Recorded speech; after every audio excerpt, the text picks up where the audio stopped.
Captain Bob Pearson and First Officer Maurice Quintal were praised for their skill and quietly blamed for the confusion. But their flight changed aviation forever. Training was overhauled.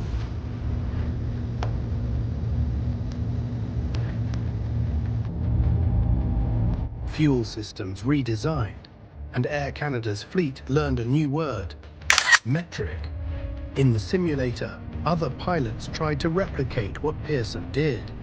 Every one of them crashed, but Pearson landed safely.